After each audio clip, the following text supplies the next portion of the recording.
Welcome to the HEARTS Entwined podcast. In this podcast, we'll be having discussions around the secrets which attract lasting, healthy, fulfilling relationships, creating a healthy mindset, and what women should know and understand about men. Introducing your host, Lyn Smith, the Queen of Hearts, relationship expert, trainer, speaker, and best-selling author of the Cupid's Bow technique.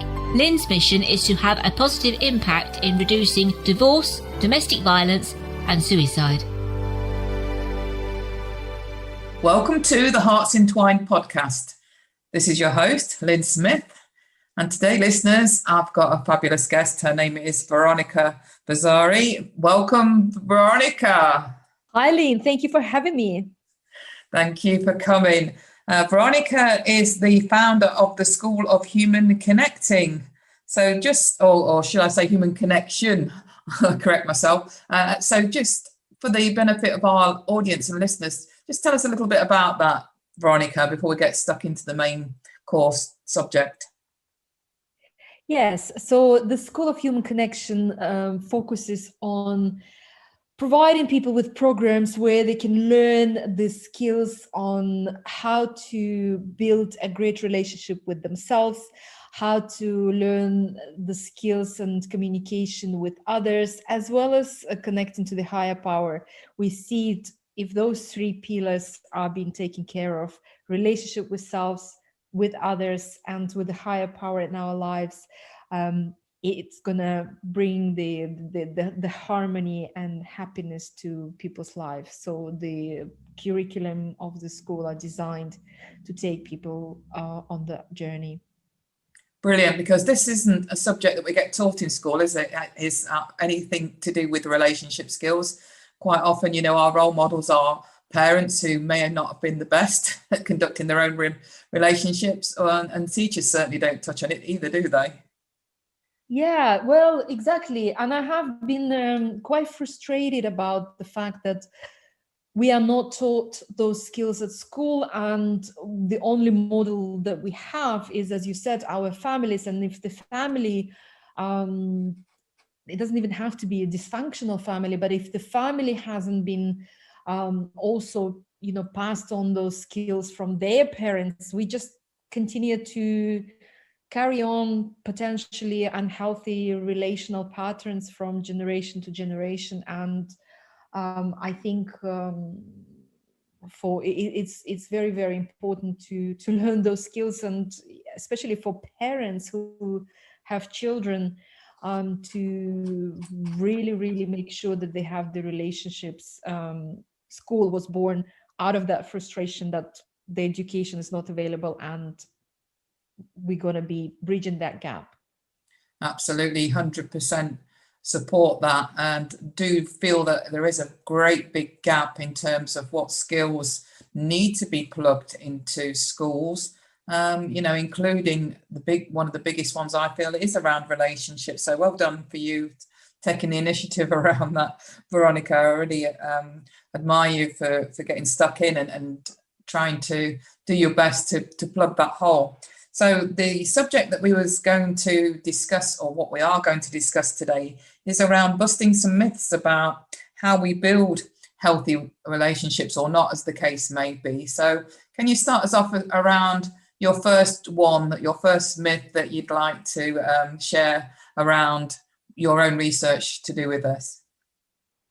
Yeah, so we have a lot of assumptions that we make when we enter relationships. And one of them, which is the myth number one, is that we assume that love is enough for a relationship to succeed.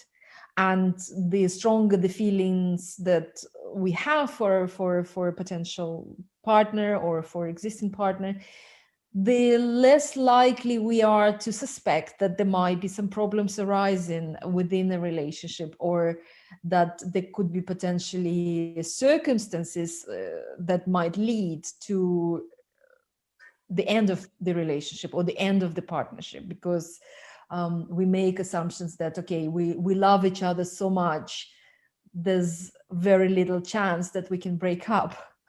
Unfortunately, not the case. Otherwise, we wouldn't have any divorces, we wouldn't have any breakups, because majority of the couples enter relationships which is based on a very strong feeling or very strong connection, and that feeling doesn't take the couple through difficult times.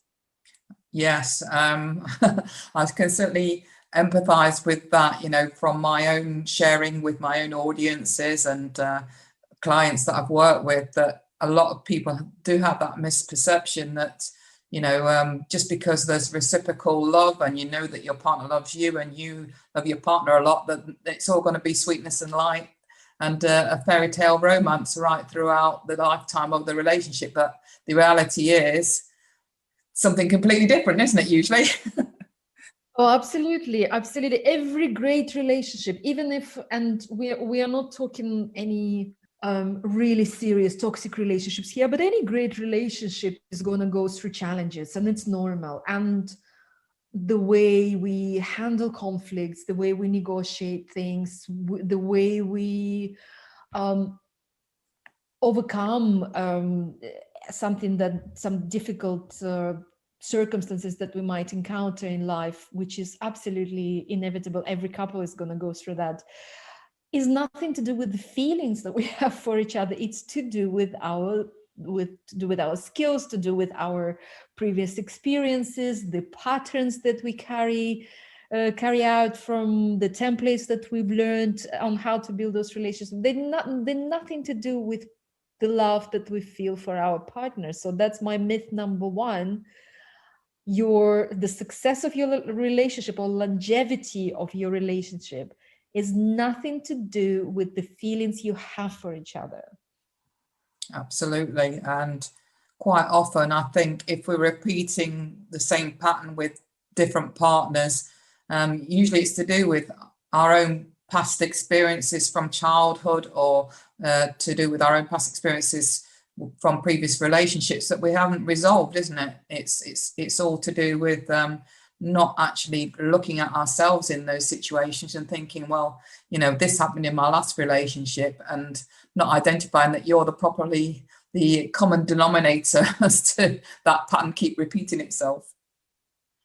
Always, yeah, and it's one of the most important starting points, and is of course raising self-awareness. And the higher that self-awareness is, and the more we know about ourselves, the more time we dedicate for self-discovery and to finding out what makes us happy, what makes us unhappy, where our boundaries are, how we behave in challenging situations, what do we sabotage, do we avoid conflict, do we swipe a lot of problems under the carpet and not address them.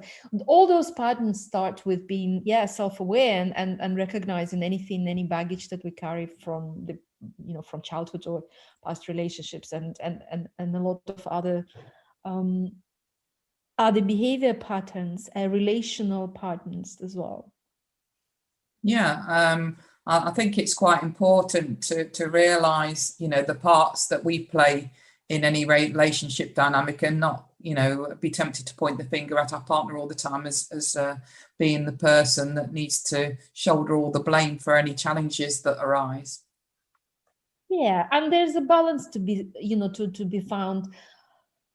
I sometimes deal with people who always blame the partner. There's something wrong with them, and there's nothing wrong with me. And I also have another extreme where a person comes to for coaching, and they ask, what is wrong with me? A couple shoulders the responsibility is joint. There's never one partner to blame and another party is innocent. The two people contribute to a problem, not always in an equal way, but they both have something to be responsible for, whether it's a good situation or a bad situation. So I think we need to be looking at, yes, what is wrong with the partner, and what is that partner doing that makes us irritated or makes us angry or frustrated. But equally, how do I react to that? How do I contribute to their behavior? What was my motivation when I was selecting partner with those particular features, with those particular character traits and so on? So it's, as I said, it's always two-way street. So your first myth then is around, don't enter a relationship thinking that even if their love is very strong and very much reciprocated, that's going to carry you through. There are other factors that we need to take into consideration and understand what in terms of baggage we might be carrying into that relationship that might present itself, and have we dealt with that, and if we haven't, then how do we go about dealing with that? Yeah, and as well as understanding that you can't just leave your relationship develop on its own or leave it unattended, so to speak. You have to treat it as an entity that you are building, and you have to attend to that entity. It's if you would be a business person and you would set up a company, you wouldn't just set up a company and let it run by itself and hope to make a lot of money. You would, on a daily basis, work on your business, on growing it, on making sure that it's healthy, making sure that there's no threats to your business. There's a lot of work that goes into make sure that that entity that someone set up is profitable, brings the fruit, it's in the same way. If somebody does the career or runs their own business, treat your relationship in the same way. You attend to it every day, make sure that there's no threats to it, make sure that you put a lot of energy into it, and you build it and make it stronger and let it grow by you putting an effort and not just letting it sort itself out, especially knowing the fact that every single couple would go through certain stages. Every single couple, there's a life cycle to every relationship, and that life cycle has challenges that every couple will encounter, and each challenge would either going to make that couple stronger or bring the two people further apart from each other.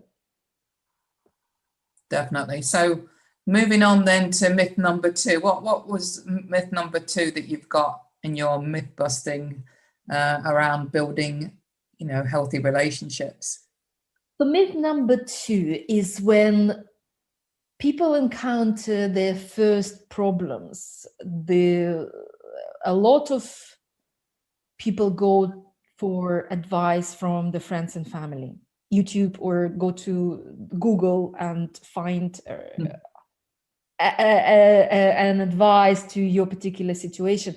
And there's a lot of great advice on social media. I don't discount that. There's a lot of experts who create great content, and yes, absolutely seek it. But when we look for advice from, and I start with friends and family, we normally go to our best friend, or to if you have a good relationship with your parents, your mom or your sister, your aunt, your friends, or if it's a man, your buddy that over over a drink you might share that you have some problem in the relationship. And the reason why it's not the best solution to solve the problem, the myth number 2, that you can seek advice from friends and family and they can help you to overcome a relationship problem, basically. And the reason why is a myth that I want to bust today is because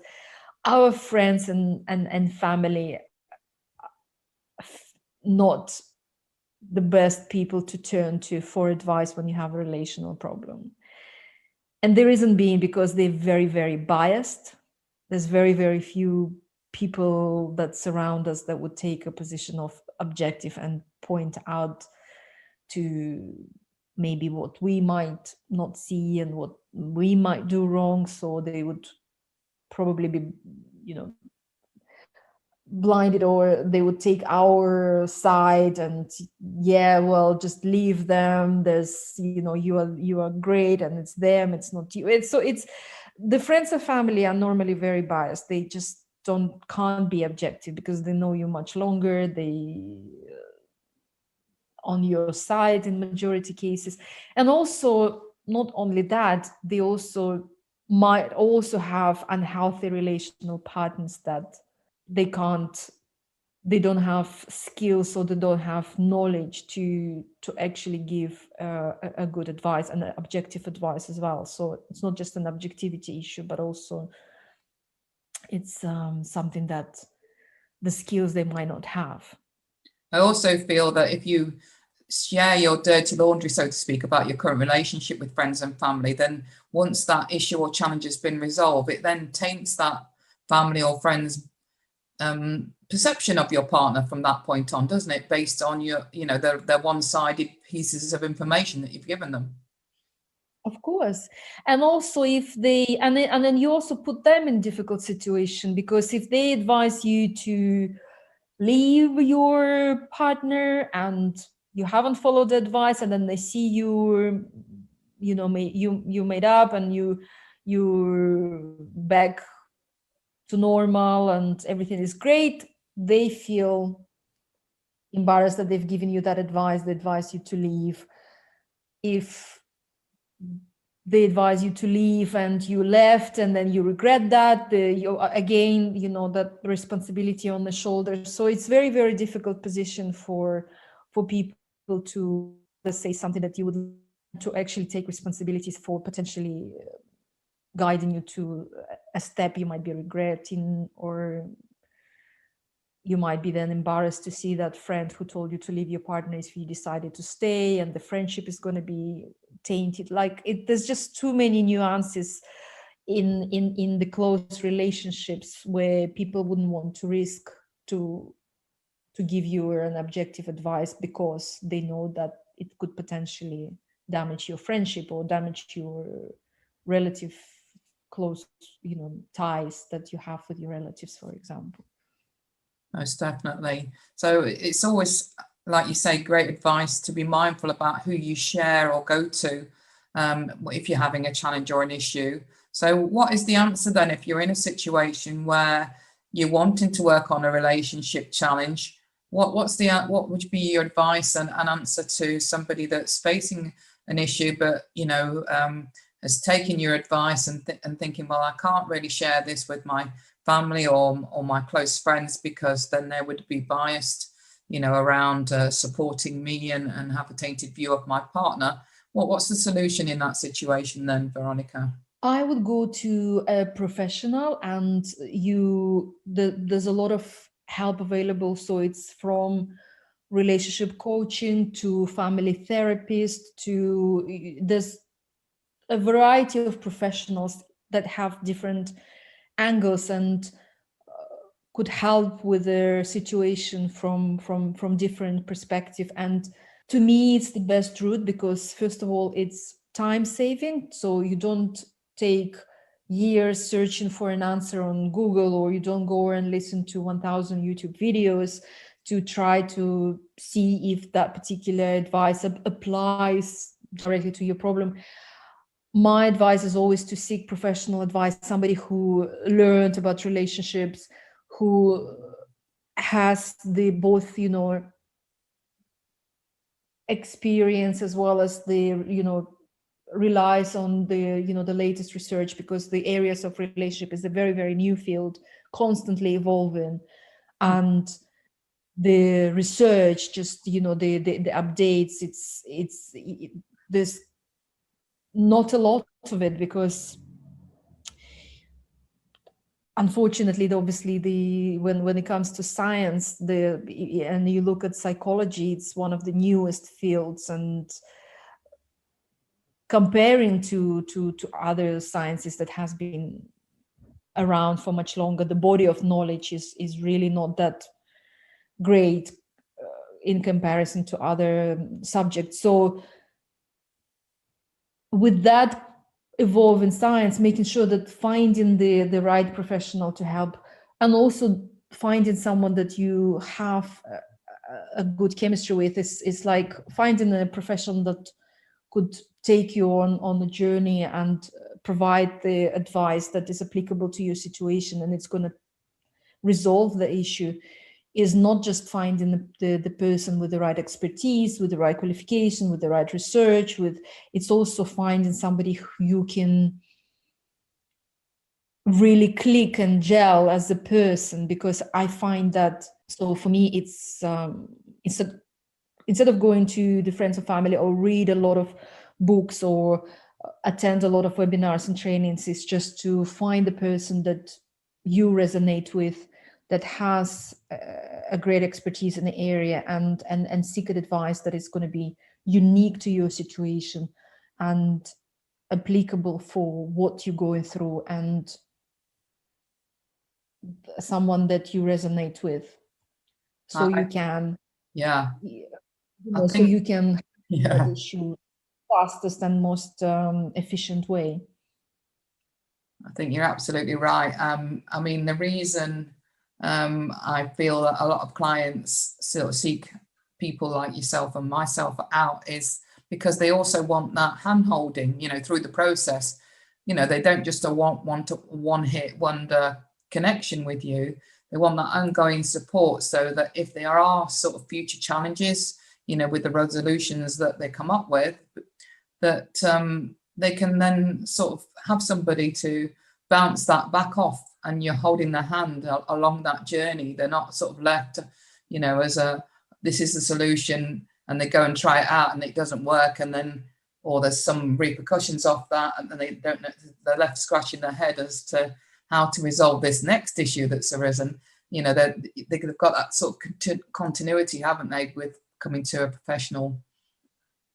Exactly. So then moving on to myth number three. What's myth number 3 you'd like to share with the listeners today? Myth number 3 is another such a common misconception, is when people assume that they are not good at something, and that's like a curse that they had to live with for the rest of their life. So for example, if somebody has been unfortunate enough to not to have a right model within the family unit, and they potentially inherited unhealthy relational patterns, or maybe they had been exposed to some very traumatic experiences, or some not even necessarily traumatic, but just bad relationship experiences, they just assume that they are bad at that, and that's just the curse that they have to live with. That's, oh, I'm unlucky with relationship, or I don't know how to, I always end up in these situations, and so on. So the myth is that you feel that you can't do anything about it. It's just something that it's a curse that you have to live with. And it's farther from the truth, because a relationship is an art, but in most cases it's a science. There's patterns to it. There's laws that governs the interactions between the genders, or the opposite sex, as well as same sex relationships. There's every relationship has, it's like in nature, there are laws of nature that govern. We at school, we study physics, we study the astronomy, geography, and all of that. We study the laws that govern nature, biology and anatomy and all of that. Just like everything in nature, relationships and the human connection is also governed by certain laws. And knowing those laws, it's something that could be learned. And it's something that not only could be learned, but it's, once you've studied that, there's no way, but you can't unlearn what you've learned. Once you know, it's something that stays the rest of your life. You can apply it, you can practice it, get better at it, but you can't unlearn what you've learned. And thinking that you can't learn those skills that you just not know how to create great relationships is my or myth number 3, because the relational skills, it's something that could be learned, and you can change that partner. Just because your family passed that pattern on to you doesn't mean that you have to go with that partner and ruin your relationships, as well as to pass that partner on to your kids. It could stop at you, and it could change your life as well as what you're going to pass to the further generations. And that's what I learned on a personal experience, because I was 20 years ago was one of those people who just thought, I don't know how to do this, and I don't know what to, until I went on a journey, until I went and look at all the research, at all the science, all the everything that I could find, just to see, oh yes, there are laws, oh yes, there are patterns, there are skills. And yes, now well, once, as I said, once they have learned and once they've understood, there's no way back. They just, you can't unlearn it. you can't what's the word I'm looking for?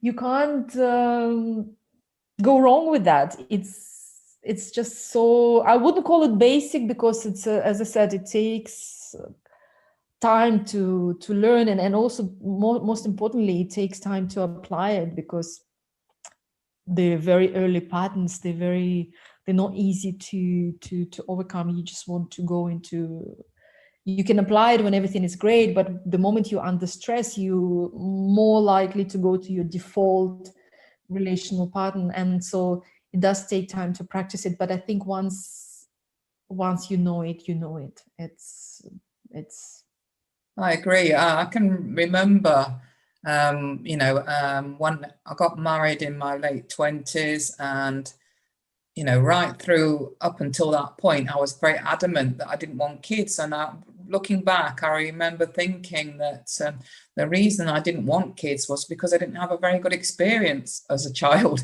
My parents weren't the best. My mum certainly wasn't very maternal at all, and I was a very loving child. I was very much wanting, and my love language was, that physical touch and wanting to feel loved, and not actually feeling that emotional love from either parent very much. So, right up until my late 20s, I thought to myself that I didn't want to have kids, because I thought I'd sort of repeat that pattern of being that not very maternal mother. But actually, as it turned out, I made the decision, you know what, I don't have to be like that. I can be who I am, which is a very maternal mother, and I was.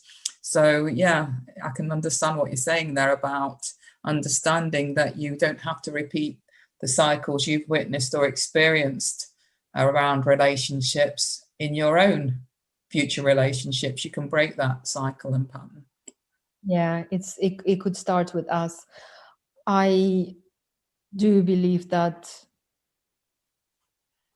going out from that victim mentality and think, oh, that happened to me, or I have been in these circumstances, and so that's why I'm the way I am, and staying in that mode, breaking out of that mode and say, well, actually, no, I can become different in the way I see the relationship, in the way I build them.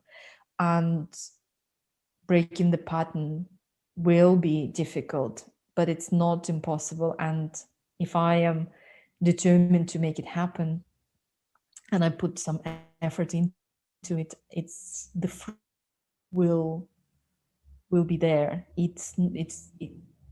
Even a small effort would always in that direction would always bring a great result. Absolutely. It's taking that first step, isn't it? And I honestly think, that doesn't, like you said, necessarily have to be huge. It can be just literally ringing the phone number of a great coach and just testing the water and seeing if they'd be a good match for helping you come up with your own solutions. And that is just like a 2-second job, isn't it, really? Yeah, just explore, and it's learning, being committed. I think it starts with commitment. I am committed to change the pattern, or I am committed to change my relational cycle, and making that little first step, which could lead to great change. And asking, I think, ourselves empowering questions such as, what do I need to do in this situation to improve it? Asking ourselves those empowering questions of making it about us rather than our partner can actually, start that first step process as well, can't it? Exactly. It's always has to be about us. And I, as selfish as it sounds, when we start with us, when we focus on us, and when we make ourselves, I wouldn't call it self-centered, but making us a person who is responsible for our own happiness and taking care of our needs in the relationship actually leads to a great result for the relationship. Because if we take care of our needs first, we are more likely to choose the right partner to start with. If we take care of our needs first, we are more likely to communicate them better, so our partner knows what makes us happy, how to treat us, what our boundaries are. If we take care of our needs, even in intimacy or intimate relationship, again, the same thing, we actually give more pleasure to our partner. And the list goes on. It comes back to being self-aware and knowing, okay, if I know that if I take care of my needs and I know that I want to have a great relationship, what do I need to do? It's just that. It's like what steps I need to make. It's absolutely. I wouldn't say I love selfish people, but sometimes we have to teach that. It's like, how do you how do you love yourself more so you can actually build a better relationship, because the other partner would find it easier to be with you if you take care of your needs. Yeah, and it's about understanding that self-care isn't selfish, is it? Self-care has to be your priority so that you can be that best person for all your relationships. Absolutely. Absolutely. So thank you very much for sharing your 3 put my teeth back in, Mythbusters with us today, Veronica. That's been really insightful. How can our audience get in touch with you? What would be your best contact information that you could share with us? They can reach me on my email, which is info@theschoolofhumanconnection.com, or they can also reach me on my personal site, which is info@veronicavazeri.com. Excellent. Thank you so much for going through your 3 great myth-busting ideas around how we build relationships. I found it very fascinating. Thank you so much, Veronica. I really appreciate you coming on today's podcast. You're most welcome, Lyn, and thank you for having me back again. Okay, so on that note, listeners, I'll make sure Veronica's contact information is also included in our show notes as always. And if you've enjoyed this episode, please subscribe, share and review. It always helps the podcast grow and gets it to those people that desperately need the advice, the shares and the wisdom that's contained within each episode. And until next time, remember, true love starts with opening our hearts. So goodbye for now. Thanks for listening to the Hearts Entwined podcast. You can follow Lyn via the Facebook group 2 Hearts Entwined, or search Lyn Smith, inspirational speaker, at LinkedIn, or email lyn@hearts-entwined.com. That's LYN@hearts-entwined.com. Remember, true love starts with opening our hearts.